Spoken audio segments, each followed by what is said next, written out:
Ashley, if you need somebody to jump in, honey, just go ahead and tag me in right now. I volunteer as tribute. We could whip her ass together. Y'all, let's talk about the outlandish and audacity that was all up and through episode 10 of Ready to Love, Make a Move.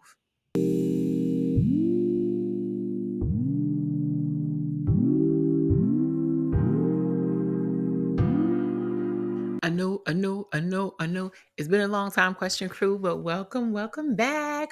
We are on episode 10 of Ready to Love, Make a Move, y'all. And we are back in the cut, and we are finishing off from last week. Sharice has just dismissed your homeboy that was a Heavy D's backup dancer, honey. It wasn't for him. It wasn't for her. She didn't really care because Eric Adams is back in play. The mayor made it back to New York City, honey, and he is loving all over her. Basically, he's in Sharice's budget, and she's happy he's back. So the crew is kicking it in the back, and Sharice is letting them know that she had to let Kid go because essentially, the mayor is willing to use the city's money to take care of Sharice and take her on trips.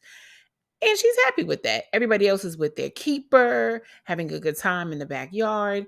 And in walks Tamika to let them know that there are no more blind dates, y'all. She is tired of setting these women with these random men and school teachers in New Orleans, and she is ready to see if the situation is going to move past this. These ladies now have their guys, and it's time for them to meet these men's families and find out if they really are a match. Everybody's kind of excited except for Vernisha. She said normally this is not the stage where she would be introducing somebody, and I completely understand that, y'all. Let me know in the comments when y'all think it's an appropriate time to introduce somebody to their family, because I, for one, think it's too early in the game. 60 days in my life is not enough for you to meet my mama. But she said at this point, she would not be introducing her family to her man, but this is a different process and she's with the flow. And the other ladies are super excited to see where did these men spawn from or who they're very close to and what they think of them. So the next day, these ladies are kicking it in this makeshift bullpen. It's called Culture Park. I don't know if it was a real park or not. I feel like they made it up. I don't know. It was like an old barn material from Home Depot. I don't know. But they got the ladies corralled, honey. And they sit in this little sandbox having a chit chat about their nervousness of meeting these men's families. They don't know who's coming with who. They just know that there's somebody that's going to show up. And everybody was dressed semi-cutish. I mean, for me, I liked Vernisha's outfit the most. Zadi looks like she's about to meet a high school friend from back in the day. Sharice also looked cute, and I kind of hated Ashley's outfit. I feel like she got that from the salesman that played maybe Fashion Nova's last final sales. You can't return a dress. So anyway, the ladies are chatting. They're nervous. They don't know who is going to be the person that they're going to meet, but they're open for it. And I think the other women were supposed to kind of hype each other up or give them a little bit of support, but it was a little weird. I thought they were going to have them meet at different restaurants. I don't know. Y'all let me know. So you know how I do. I'm going to break these dates down one at a time, honey. I ain't going back and forth because they like to do a little shooting here, a little shooting there, go back. We ain't doing none of that. We're going straight through these dates one by one. So first up is Maurice. So Eric Adamson decided to show up, honey, with his former first lady and his kid. This really does seem like he might be related to him. Anyway, Maurice shows up with his daughter and his cousin who looked like Winnie Williams' girl. This very much gave me sweet and supportive, but also this might be the side of the family that Maurice takes care of. Anyway, it was very telling, I think, that Maurice brought his daughter because I thought it was, interesting when they had to pick somebody. And of course, I think his family pretty much lives here because he said he was married once. But the daughter lives in Houston, actually. So she does not live here. And the fact that she came in and out of town, honey, first of all, she gonna let us know that she got a Louis Vuitton bag every single time. Girl, when she touched that about 4 or 5 times, I said, man, we understand. We get it. We get it, sis. We get it. But she was about to let us know I got it never fall. And she also seems to like Sharice. She said it's her first time that she's met somebody that her dad has been interested in, so this must be serious. She's excited for him, and Sharice seems like a nice person. She lets Sharice know that, Eric Adams has been looking for a while, honey. He is not just the mayor of the city of New York. He is also a single man looking for love, but it has been difficult to find the one that he needs. The type of woman that he would want is hard to find. It clearly wasn't her mama because this is his second time around. I feel like Sharice was very complimentary towards his daughter. She told him how pretty she was. She looked like Maurice. But she was a cute girl. I'm not really sure what the aunt's purpose was. She said that, Maurice is a family-oriented man. He's very positive. It very much gives witness statement energy. I feel like they were both flown out here by Maurice on his dime set in a luxury hotel and were told to say the nicest things in the world, honey, because even though I liked the energy of their date, it was very positive. They were very positive. It also gave these are the two nicest people. But I will say Maurice was less robotic in this moment, and I appreciated his energy. He was a little bit more comfortable. He laughed a bit, in between Sharice's compliments about him. And I thought it was very, very positive because the rest of these meetups were questionable as hell. Child, when I tell you if anything was ever a waste of our time, it was Zadia and Cam's date. It very much gives best friends. It's giving more Brandy Ray J. than Ray J and Princess Love, honey. When I tell you, if Cam don't find 18 ways to tell Zadia that it could be her, but it very much may not be, I don't know what is. So they meeting up with Cam's best friend, and Cam's best friend is married and lives there in Nola. Cam just moved to Nola. He's not a native there, so he doesn't have a lot of people that'll be in his family category. But he's there with his bestie, and his bestie has said that he's heard great things about Zadia. He really likes her. He says that he thinks that Zadia and Cam might work because Cam is really a planner. He's a solid individual. He feels like he's very thoughtful about his future, and he's very thoughtful about executing plans. Zadia says that she realizes that about him and she likes that about him and is one of the things that attracts her to him. However, she is concerned for the fact that he does not make the time for certain things, and she's worried that him being so dedicated to his vision doesn't leave a lot of time for them to grow in a relationship. And the friend says he does understand that because he oftentimes has to pull Cam away from his desk or away from work to get some good times going for him just to remind him he's human. He says that, he likes to keep him grounded and that his family will often invite Cam over for like, a barbecue or something like that just to, get away. And he says that, he thinks that Cam is looking for the right person that will fit into his life plan, but he understands that that person needs to be given that time. And Cam, he thinks is more aware of that than he used to be. So Zadia says, do you really feel like he's ready for a relationship? The friend says yes. Everything about Cam's body language and that chain say no. But he says he thinks he is. The friend says, in fact, he met his wife on a playground and they were only dating for 2 months before he asked her to marry him. And he says that Cam is a guy that kind of moves that way, which makes me wonder if he's really that interested in Zadia. But Zadia ain't never going to really accept whatever she doesn't want to accept. And so not only was this date a complete waste, but we learned nothing more than that Cam is still in the same place. Zadia could be here or not be here. So now we head to our girl Vernisha and Tabari, and Tabari has bought his brother and his mother, honey. So he has bought the full clan. Now, mind you, Tabari is a native, so his family is from there, but he comes from a big family and an entrepreneurial family, which is why he runs 80,000 businesses. And it's very telling, possibly, that he brought his mother and his brother there because that's a great sign of respect. Normally, in a family situation, when you bring your mom to meet somebody, it's a big deal. And Tabari lets us know in the thing that, he is taking this process serious. He's really into Venetia. He feels like if they're not headed towards their eventual stop, which he feels like for both of them is marriage, then what are we really doing here? And so that's important in my family, meet you up front, because if you don't fit in, you don't fit in. And, one of the things I loved was the maturity of the conversation. His mom was very, very sweet to Venetia.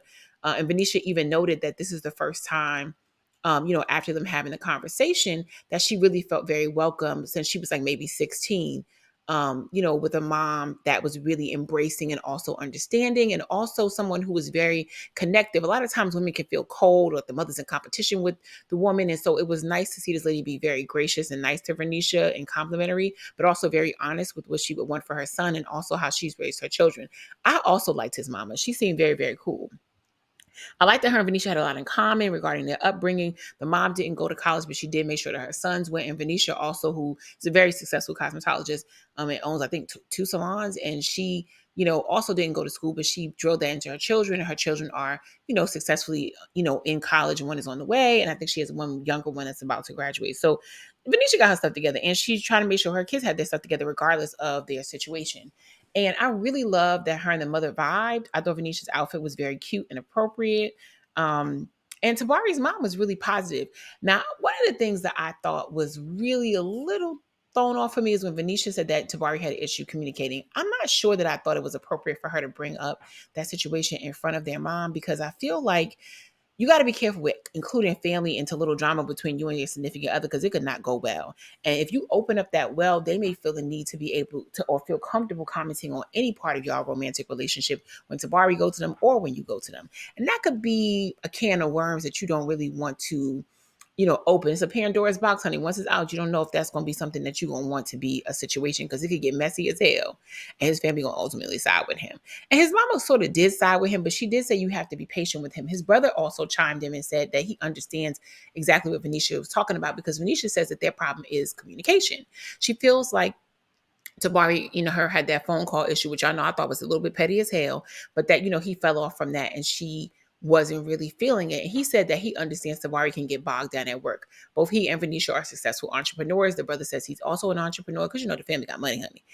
And he understands where Venetia was coming from, but she's got to give a little grace to Tabari that he could get back on track. And the brother says that, we've also worked together and I understand that. And I had to pull him to the side and let him know, bro, you got to focus. Sometimes he could get so caught up. So give him patience and time, but, talk through it because he's very open to communication and adjusting his behavior. I really love the vibe of this family the most. I feel like Venetia had the best connection along with Charisse when it came to the family vibes. But I will say this, and this is not a relationship to Tabari because I think he genuinely was trying to get Venetia to meet his mama for real, for real. But I do want to caution women, when you meet a man's mom, it's not always the first time.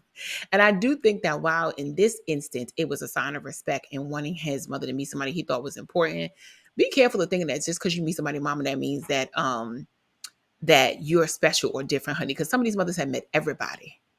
And you don't even know. Sometimes the mom will be trying to hint at you like, you brought a new one around, huh? They'll say little stuff like that all the time, let you know, girl, you are the 80th girl I have met in this house ever. Some men do not treat that as a special situation. So just be mindful. Just because you meet his mama, it don't mean that he finna marry your ass. Now, child, I have told you from the beginning, I think they are punking our girl Ashley. And if we did not know if that was the situation, it surely showed up today. So Ashley and dumbass Donald are linking up, and he's not a native hire either. So he is bringing friends instead of family members. And honey, when I tell you he set Ashley's ass up to get embarrassed, and if I was her, I would have walked away, but Godspeed, honey. So Donald brings his old ditzy ass friends. He's, like I said, doesn't know a lot of people in the area. Honey, when that female friend sat down and her and Ashley started to talk, it went left so quick. And you could just tell in this situation that not only was the friend out of pocket and wildly disrespectful, but it's clear that the conversations that Donald has had with her have not been positive. That they've been conversations where he's felt like Ashley has judged him or said things, and the friend is like that, or she's too overbearing, or they fucking. Let's be honest, it's one of the three. So the female friend sits down and she says that, she had noticed that, Donald seems to like Ashley a lot. And, she just wants to make sure that he maintains his authentic self and that he doesn't feel like he's being judged. And Ashley says, no, I don't feel like that's the case. I genuinely like him. We get along. I really love a lot of stuff about him. But, our communication was off in the beginning. And so the female best friend, and girl, I'm saying this in quotes, while I'm recording this, because when I tell y'all best friend is questionable to me because the way that this lady was arguing, it definitely felt like she just got out of a bedroom with him. But anyway, she, as the giving overbearing big sister or possibly sexual partner, was getting sensitive because Ashley says, we did have a little bit of communication problem. We have to work on that. And she's like, oh yeah, well, I think he was doing fine. And I was there with him in real time. So she's going back to the incident where Donald failed to communicate with her for a couple of days. She was trying to text him. He wasn't getting in touch with her. And of course, that's the reason why they sort of broke apart before they came back together.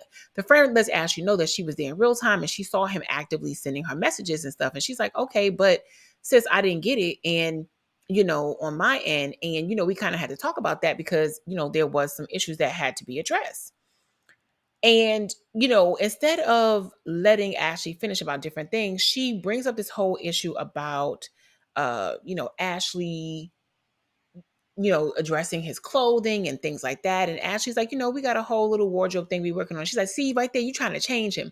Girl, when I tell you this lady was way too involved in their relationship. And you can tell that these are things that have come up. She was just giving serious, scary energy when it came to their dynamic. Now, I will say this. It did not help that to me, Ashley seemed a little bit tipsy in the beginning of the whole event.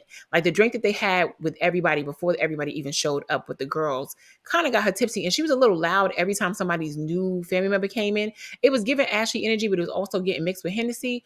But let's talk more about this overbearing best friend. So here's the thing: as the bestie and Ashley are getting into it, Donald is just sitting there silent, watching this go on, and it feels like this woman is actually attacking Ashley on every incident that she's had with Donald that hasn't gone pleasant.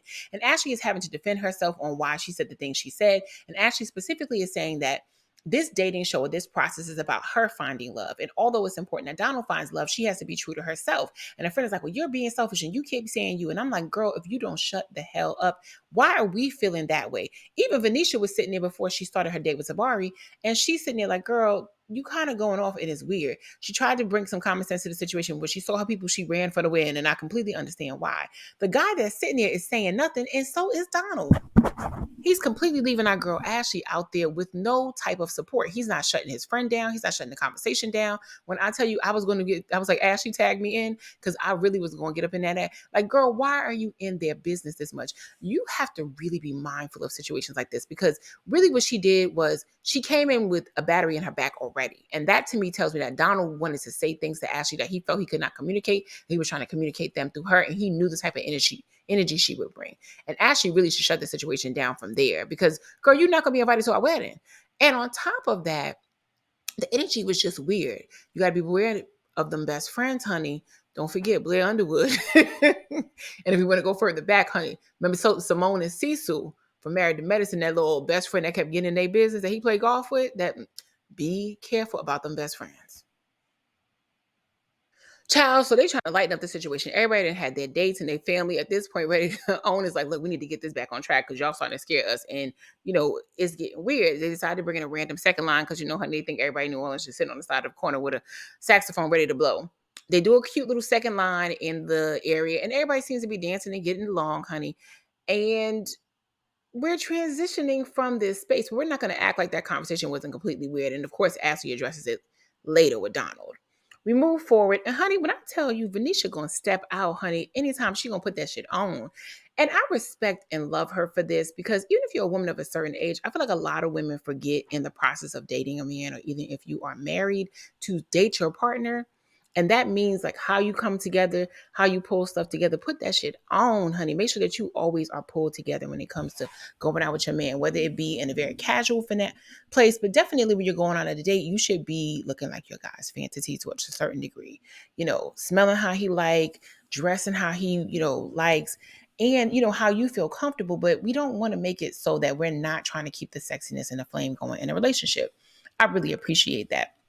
So Venetia is linking up, and her and Tabari are connecting at a restaurant. Honey, when I tell you Tabari be like, let's just go out and have a good time, I genuinely feel like Tabari has really grown on me, y'all. Y'all know that I thought he was boo-boo the fool in the very beginning, as did Venetia. He gave Bozo the clown energy very much, and I thought he was going to be Ronald McDonald for this entire situation, but Tabari has really grown and shown his mature side. Venetia asked for that. Ask and you shall receive, child. So Tabari is fun, but he gives responsibility. We realize that he's just a guy that's enjoying his life at the same time. He's been very successful. He has class. He has, intelligence with himself and emotional intelligence with himself. Him and Venetia have a really good conversation, and a serious conversation just about loss. Venetia then breaks down that, she lost her first child's father just recently, a couple of months ago, and then his mom 6 years of cancer, and she had a very close friend she lost over a decade ago. So she's been through a lot that has, maybe hardened her a little bit to life's realities. And that can force you to kind of zone in and focus on what you need to do for you. And it ultimately stops you from doing, self-care for yourself, or making sure that you're concentrating on your love life, because you start focusing on everybody around you and caring for them. And Tabari completely understands that. And it's beautiful that in the moment when she was expressing herself, he didn't make it about him or try to reverse the conversation. He really just held her hand, literally, honey, and figuratively. And we love to see it.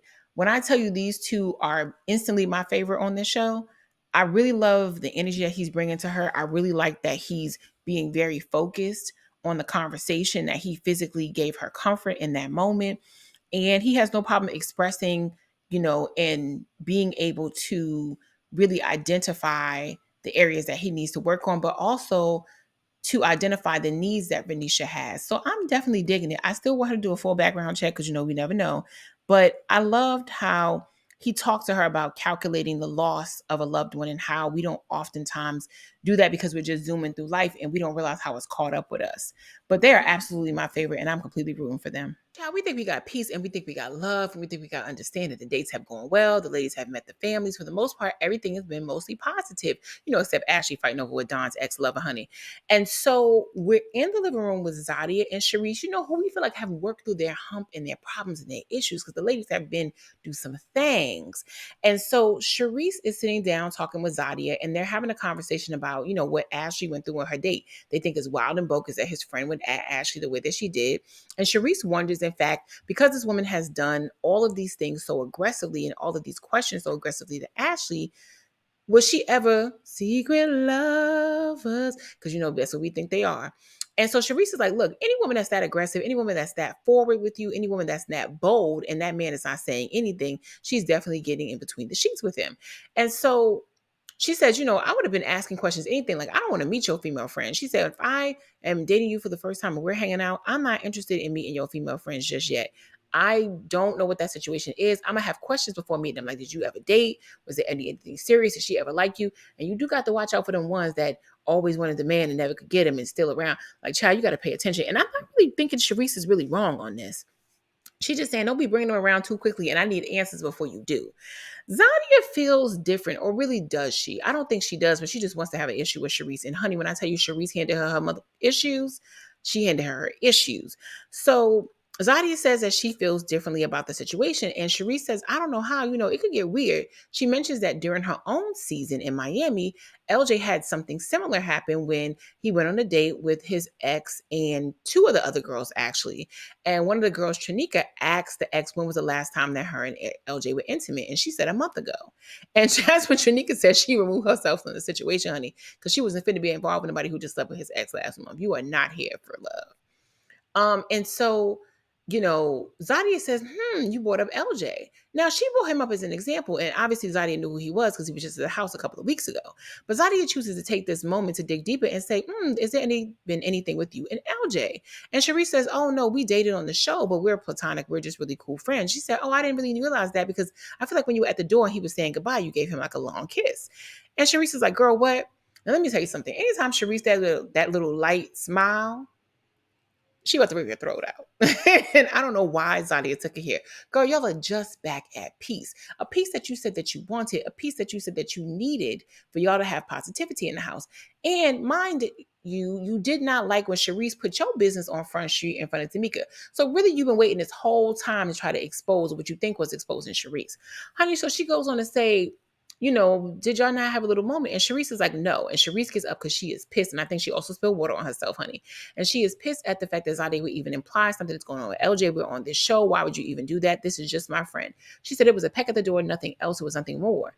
Like, you shouldn't even go there, girl. We are trying to be in positivity. And Zadia's like, girl, why are you getting worked up? If he's your friend and you kiss him, it's okay.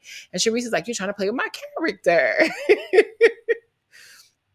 But Zadia is finding that Sharice is overreacting. Is she, Zadia? Because you were mad when you were trying to climb through the window and Sharice and I want to open the door. And so Zadia goes on to say, girl, you're tripping. And Sharice goes on to say, girl, you slept with Cam. Sharice been holding that one in the bag, honey. When I tell you she been waiting to say that, she said, you mad at me. Not only did you sleep with Cam. And so she tells us, well, she's with him all the time. And I believe she told him that she slept with him and he had a big one. He had a kabasa.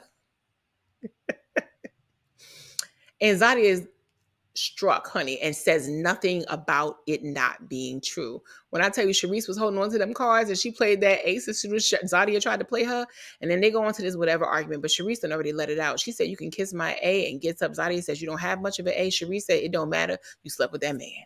So, child, Sharice has calmed down, and her and Eric Adams decided to use the city of New York's money to go get a pedicure and a manicure, or really just a pedicure. And they're sitting down, they're going through the city's taxes on their toes, and Sharice is talking about how positive it was to meet his family. And Eric Adams is also noting that his family really likes Sharice. He said that his daughter really liked her, and that was a big deal for him because, it's important that the people that meet his family, especially his daughter, would be somebody that they get along with. So he's digging in and he's out here trying to figure out where Sharice wants to go, honey, because they said they're gonna be traveling, and Sharice is all about spending that man's money. She's been from the beginning, and we ain't really mad at that. She's let y'all know she ain't interested in these kids, she ain't interested in these long-term affair situations. She wants to travel the world, honey, and every time it's gonna be Greece. So Eric Adams says, cool, we can stop there. Where would you want to go? She says, I like all the islands. as should. And so she starts talking about him and other stuff. And then she mentions, he mentions that he was in Bahrain for a little bit. And she says, oh, okay, I didn't know. She said, how long were you in the military? He said he was like in the military for like a year. And then he did like 6 years in reserves. Honey, basically he was a transit cop like Eric Adams. So they seem like the perfect match. And he is talking more, which is what we wanted. Less ventriloquist dummy, more real life man. And I feel like they're a better fit for each other, especially because he just has grown children. And it's clear that Sharice does not want to deal with anybody with minors. And I appreciate that he's finally talking and making some common sense.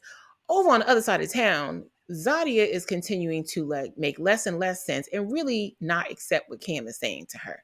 So her and Cam go down and they sit down to have some snow cones, honey. They're having a chit chat about how everything went. And Zadia says she really appreciated and liked Cam's bestie. He was a really nice guy. She felt like he said a lot of insightful things. And a lot of the pluses about Cam being focused on his future is what Zadia finds most attractive about him. Cam says, yeah, I love that we were having a conversation about, and I love how you really have stuck by me in terms of like, dealing with the constant switches and time changes and things like that. Honey, we want to know more about them time changes because now Sharice opened up the Pandora box and we got to find out that Zadia give up the new. So they don't really get into that. And we want to get into that. But they start going over this conversation about how even though he is enjoying this process, he really hopes that Zadia is enjoying it and enjoying it even when it has nothing to do with him. And that makes Zadia do a little Scooby-Doo because she's trying to figure out like, wait, are we back at the same place where you're saying that you want me to have a good time with anybody and everybody, including you, just in case it doesn't include you? And he says, I want you to be happy whether you're with me or not.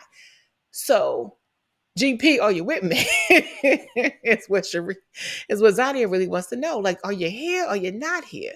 And he's basically like, look, it could be me, it could not be me. I still want you to have a good time and I still want you to meet your person. And Zadia is now more confused than ever. I don't know why, because this man has said every week from Sunday that he really don't have the time to date you. But she is trying to force him to be the one to say that it is not there. And so we are in for extra innings. When I tell you I have never yelled at a girl like this in all of my life, the way I want to ask you to get the hell up and leave that man sitting where he at. Do you understand the way he tried to gaslight her in this last conversation? So Ashley finally meets up with Don because she wants answers as to why he sat there silent while his friend went in on her. He shows up with some light up toy that you get for a child somewhere, honey, with some ball of balloon. Ashley put that right on down and said, let's get to the nitty gritty, honey. Why were you sitting there silent? Like she said, with your tail tucked while your friend went in on me, and she seemed to be comfortable going in on me, which makes me think that you told her to do that or that you set that situation up or you knew she was going to come blazing guns and you did not do anything to calm the fervor. She goes on to say that it's crazy to me how you have stated that there are things that you don't like that Ashley does. Maybe, how passionate she speaks about things or maybe being a bit aggressive in her conversation sometimes. But this woman possesses those exact same things and you call her bestie? Like, let's make it plain, make it clear to me. How is it possible that you're in this same community with this woman and you're friends with her? Is there anything going on? He goes on to say that he's already told Ashley this. To believe you because what is going on with the fact that you sat there and said nothing? She goes, I was very uncomfortable. It made me, was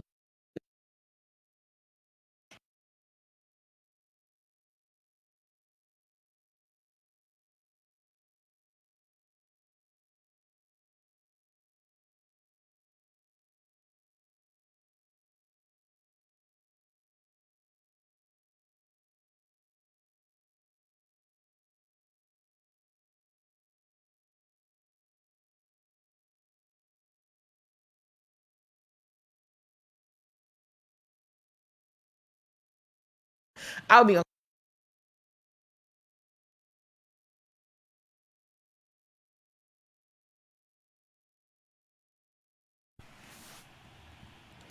He's also gaslighting the hell out of Ashley, and it's just so uncomfortable to see our sis fighting for water and treading for her life.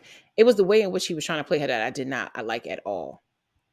When I tell y'all she's talking in the calmest tone possible, and this man is really out here acting like she is screaming at him at the top of his lungs, jumping up and down. She's telling him it's not directed at you, it's not anger. When I'm talking to you, I'll just speak very passionately. She's even talking in the lightest voice possible to make him feel comfortable. When I tell you, I really wanted her to leave this situation.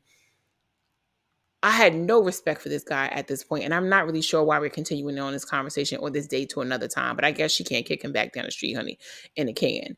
So we'll see what happens. That was the end of the episode. Next week is the last episode, I believe, where they finally have to make their final choices. And I'm hoping that Ashley chooses to go home solo. Y'all let me know how y'all feel about the show, the episode, the friend, and her overzealous energy. And I'll see y'all in the next one. Bye.